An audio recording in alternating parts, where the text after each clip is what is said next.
Vitello. Tony, what can you say about your guys on the mound, obviously being Kirby and then Combs there at the end? Yeah, they were great. I think the defense behind them was equal to the task, and obviously Kirby contributed to that defense, and Combs attempted to. I mean, he's one of our better guys when we mess around with that stuff for fun, or we get intent in practice with pitchers fielding practice. But that's a tough one. The crowd's amped up, and you're trying to pick up the ball and either tag the runner or the base at the same time. So it's squirrely, and I think it says a lot about his composure because he's got some adrenaline to him and the walkout song and all that stuff. But calm yourself with the fans on their feet. I mean, that was pretty fun there at the end. There was kind of dead moments in the game, and there were some moments in the game where the crowd was as rowdy as it gets. At least the ones that aren't at the Tim McGraw concert, and to kind of compose himself and get back up there, I think is big. And again, to throw the last out of a game, and Kirby's done that, and we're starting to stack up some guys that can do that for us. Yeah, why'd you like Combs in that situation there at the end? Just because we kind of had mapped it out, and Drew's a tough one because he's going to fight you for the ball, and then he's going to be the boy next door 3 seconds later and be the best teammate in the world and cordial. So it's a delicate balance, and also he's our guy. So you look smart for leaving him in against Alabama when it's not going well, and then other moments too, because he knows how to navigate his way through a game. But if we would have stuck to the original plan or the old go with your gut or what we had talked about in that corner, maybe they don't score any runs. So so that occasion was not a fan of 2 nights in a row having to go out there with 2 outs and make a change for the last out. But it was kind of what we had mapped out for the rest of the game, and rather than have regrets, we went with it. And I think everyone standing here knows Kirby's capable of getting that guy out, but he's a really good hitter, and Combs is capable of getting him out too. He just couldn't put a pitchful in that ball. Would you say this is one of the better nights you guys have had defensively this season? Yeah, KT's double play was crazy. Dean turned into Michael Jordan, or maybe Dalton Connect there from Cal with another great play and a good job on a pop-up. It was a good night defensively, and I don't know if there's been any better, but regardless, I think this is a staple win defensively, leading the way.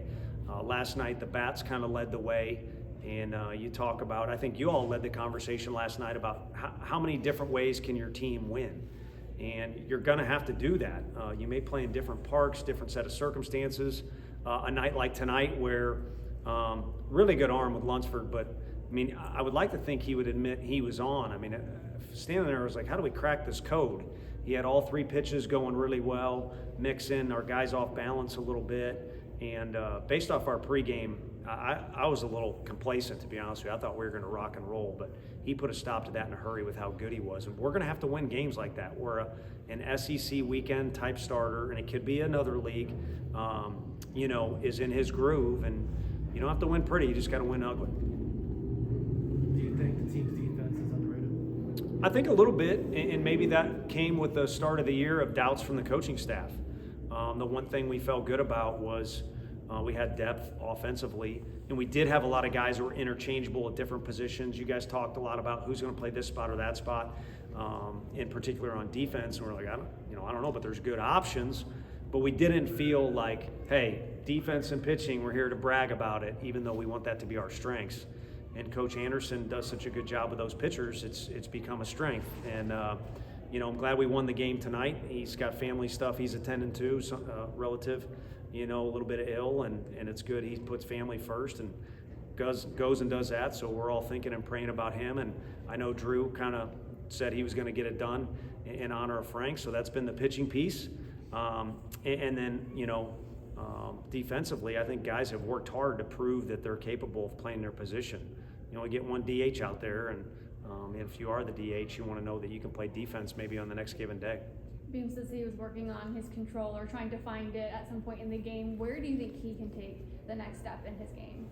I think he's established himself to be able to throw 4 pitches for a strike, and at this point, just not trying to get too cute. I don't know if he airmailed one on purpose or not, and he kind of giggled about it, and I just seen it. That's not, next pitch didn't go well. I don't think he's got to get too creative or too crafty at this point. I think he's, basically the brand that he's brought to the table is a strong one, and it's good enough. So he just needs to be himself, similar to a good hitter, on our team could go up and down the lineup. They don't need to go outside of themselves. He needs to be himself, and when he does, he's pretty good for us. How nice is it to have a guy like Cal Stark behind the plate who can get you out of that bases loaded jam with that back pick? Yeah, no, that's huge because, the momentum's on their side a little bit, and you're looking to get an out any way you can. And he's done it in other situations too. So you're hustling to get to 27 outs as quick as you can. So you'll take them any way you can. But yeah, to get out of a jam like that, it relieves a little bit of stress off the pitcher, and it may carry some momentum into the next inning as well mentally for both those guys that are making up the battery. So we're very, very blessed. You talk about defense. The one thing we're quick to point out, and I guess me, when I'm answering your guys' questions, was that catching trio is pretty dang good. Is that a call that comes from the dugout, or does Cal have? No, that was on him and Blake Burke, working together, and sometimes it'll come from the dugout.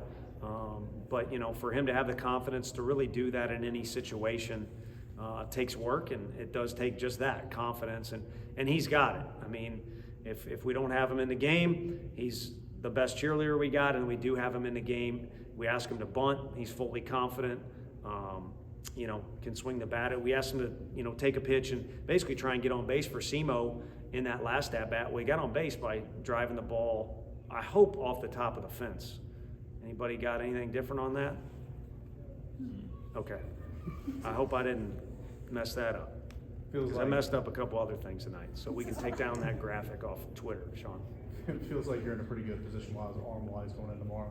Do you have a plan yet? No, but I do like the fact that, Snead, he's gone in bunches for us in pitches when he's had the one outing a week.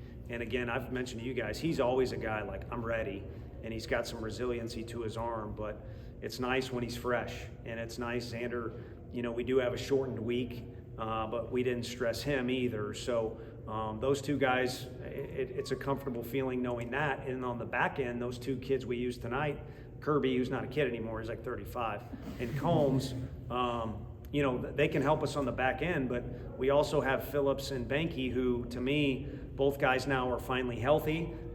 They're in a rhythm where we've been using them, but they should be fresh for tomorrow. So probably leaving a couple guys out that we'll certainly have available down there to us, but it's nice to know that we kind of have that set up, and we're going to need it. We're facing their best arm, arguably, tomorrow with their starting pitcher, and I know they've got a couple guys that they haven't used yet either. I think I saw a graphic that you just got your 100th SEC win the other day. The team did, yes. Oh, okay. Yes.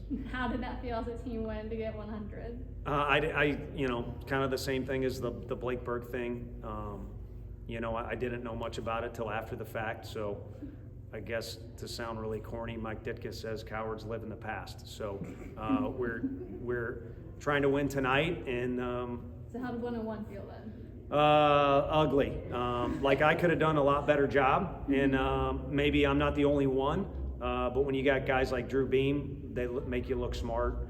And again, I think we could have left him out there to finish the game. He's in good enough shape to do that, but we feel confident enough in guys like Ariel going to short. Dean can play short too, and that bullpen's ready to rock and roll. So I think where our focus is, and I'm kind of joking or being smart, Alec, but it's nice when there's accomplishments along the way that you hit. But I think the team has high ambitions, and we're just looking to become the best version of ourselves. And in pursuit of doing that, we've kind of opened up this again Rolodex of ways that we can win and people that we can win with, and it's nice to see that confidence growing. Because in the fall, everybody's talking too long, but in the fall, it's always, man, we got a lot of depth in pitching, we got a lot of depth in position players.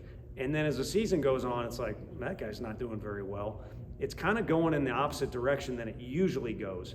It's like, man, this guy pretty good in the bullpen. Now we can use him here. This guy's showing he can start, and then different ways position players are showing too. Colby Backus, all of a sudden we got a new weapon. So it's nice. It's growing instead of shrinking. What was your reaction to Blake's bat, I guess, breaking earlier? Yeah, it's a little scary there. We had a bat fly in our dugout too, so I didn't know where the baseball was, and I was worried about their first baseman, but also our base runner getting hit with the thing. So that's rare, but these guys take a million swings, and maybe that has something to do with it, with kind of beating that thing up. And he didn't look too happy about it. I don't know if it was new or his special, his, what's the movie? Wonder Boy bat, with Paul Newman or whoever the heck that was. But, Natural? yeah, the Natural. Is it Paul Newman? Of course you know that. Well, it's, the Natural has the bat. I don't know if it's Paul Newman. Yes. Robert Redford. Yes. Giddy up. Let's move on till tomorrow. Appreciate y'all.